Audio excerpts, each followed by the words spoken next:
Hai sahabat satu server, apa kabar kalian hari ini? Kami doakan dalam keadaan tidak sibuk ya. Aplikasi VTube belakangan ramai diperbincangkan. Cara kerja aplikasi itu meresahkan karena dinilai mirip dengan skema Ponzi atau piramida, di mana investor lebih lama dibayar oleh investor lebih baru untuk aksi penipuan melalui penawaran investasi. VTube sendiri milik PT Future View Tech yang merupakan aplikasi periklanan dan disebut bisa mendatangkan uang kepada penggunanya yang menonton iklan di aplikasi tersebut. Aplikasi itu mendapat cap ilegal dari Satgas Waspada Investasi Otoritas Jasa Keuangan atau OJK. Nah, tahukah kamu siapa otak di balik skema Ponzi yang disebut mirip VTube? Dia adalah Charles Ponzi, seorang penipu ulung dari Amerika Serikat yang mulai melakukan aksinya sekitar awal tahun 1900-an.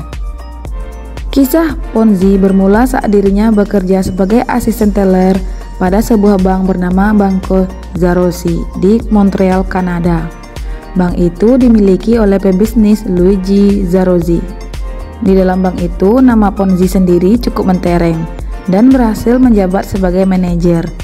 Metode gali lubang tutup lubang yang dilakoni Zarossi dalam mengelola bank menjadi inspirasi untuk skema Ponzi di kemudian hari. Zarossi memanfaatkan aliran uang deposito di banknya dengan iming-iming pengembalian 6% pada para nasabah baru. Tujuannya untuk mendanai berbagai investasi lain. Sialnya, investasi itu gagal. Pengembalian ke nasabah pun tidak ada bentuknya. Akhirnya, Zarossi kabur ke Meksiko dengan membawa sejumlah uang nasabah-nasabah barunya itu.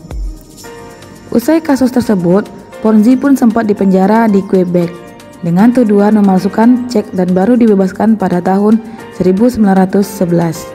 Namun, dia kembali ditahan di penjara Atlanta gara-gara terlibat bisnis penyelundupan imigran.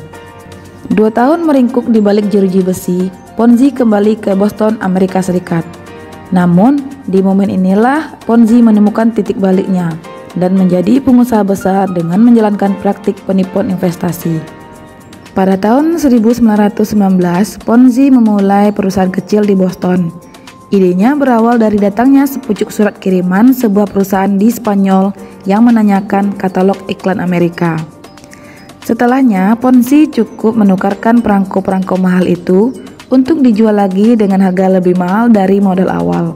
Dengan cara ini, Ponzi meraup untung sampai 400%. Tidak berpuas diri, Ponzi ingin menjalankan skema piramida dengan sasaran lebih besar.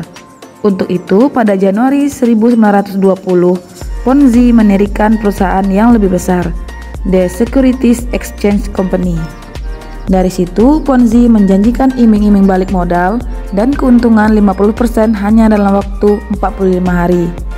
Berbekal kepandaian berkomunikasi, Ponzi menggait 18 orang menjadi investor pertamanya dengan nilai investasi 1.800 US dollar. Sesuai janjinya, Ponzi melimpahkan keuntungan kepada para investor pertamanya itu.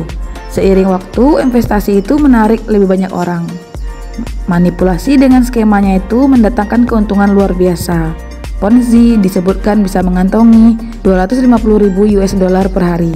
Namun, sepintar apapun menyembunyikan bangkai, baunya akan tercium juga. Begitu juga dengan skema penipuan yang dilakukan Ponzi. Tidak sedikit yang penasaran terhadap skema Ponzi itu. Salah satunya, surat kabar Boston Post yang langsung melakukan investigasi khusus soal kasus ini. Beragam temuan Boston Post langsung membuat perusahaan Ponzi terguncang dan banyak dipertanyakan. Ujungnya tidak ada lagi investor baru yang menyuntik dana. Begitu bisnis dan skema penipuan besarnya ambruk, Ponzi ditangkap pada 12 Agustus 1920 dengan 86 dakwaan terkait penipuan dan penggelapan uang. Di pengadilan, Ponzi mengaku bersalah dan divonis 14 tahun penjara. Setelah bebas pada tahun 1934, dia dideportasi ke Italia.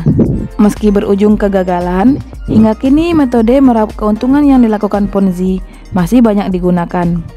Sedikitnya, praktek skema Ponzi yang banyak digunakan adalah multi-level marketing atau MLM hingga disebut mirip VTube. Selalu berhati-hati dalam memilih investasi, jangan tergiur dengan imingan bakal mendapatkan keuntungan yang besar.